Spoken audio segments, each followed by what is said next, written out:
வணக்கம். பசியின்மை. பசியின்மை காரணம் பல. அதாவது உடல் நல குறைவு ஏற்பட்டவங்களுக்கு இது பசி எடுக்காது. மன அழுத்தம் உள்ளவங்களுக்கும் இந்த பசி எடுக்காது தான். செரிமான கோளாறு இருக்கு இல்லைங்களா, அவங்களுக்கும் பசி எடுக்காது.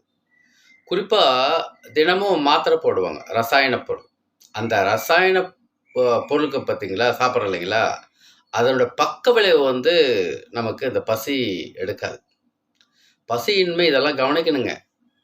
இது சில நாள்பட்ட நோய்கள் கூட இருக்குங்க. புற்றுநோய், கல்லீரல் நோய், இந்த மாதிரி பிரச்சனைகள், லங்ஸ் டிஸார்டர், இத்தனை பிரச்சனை இங்கே இருக்குங்க. இந்த பசியின்மை. பசியை சரி பண்ணணுங்க. கழிவுகள் வெளியேறணுங்க. கழிவுகள் முறையாக வெளியேறினா தாங்க பசி எடுக்கும். ஆனால் இத்தனை நோய்கள் இருக்கும்போது கழிவுகள் எப்படி வெளியேறும்? அப்போது இதெல்லாம் சீர் பண்ணணும். இருந்தாலும் இப்போது நம்ம உடல் ஆரோக்கியம் வேணும், தேவை.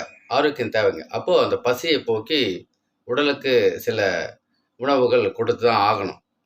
அதானே அந்த உடல் வளர்ந்துருக்கு. அதுக்கு நம்ம இப்போது ஒரு வர்ம பிராண யோகா பார்க்க போகிறோம். அதாவது சரிதி வர்ம பிராண யோகா. இப்போது உந்தி பகுதி, முன்பகுதி இருக்குங்களா, உந்தின்னா தொப்புள்.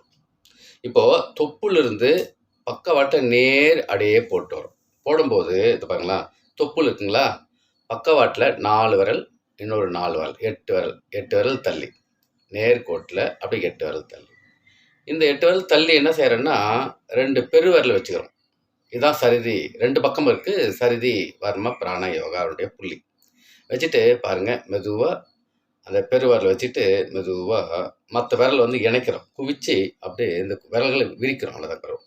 1 2 3 4 5 6, கிட்டத்தட்ட ஒரு 81 முறைங்க, 81 டைம்ஸ் இந்த புள்ளியை தொடர்ந்து செஞ்சுட்டு வந்தோம்னா பசி நல்லா எடுக்கும்.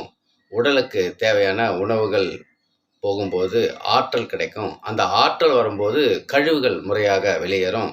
அப்போ அந்த கழிவுகள் முறையாக வெளியேறும் போது நம்முடைய உடல் ஆரோக்கியம், இப்போ சொன்ன பார்த்தீங்களா, அத்தனையும் நம்ம மீண்டு வரலாம். இது அக்குபஞ்சரில் ஸ்ப்ளீன் 15ன்னு சொல்லுவாங்க.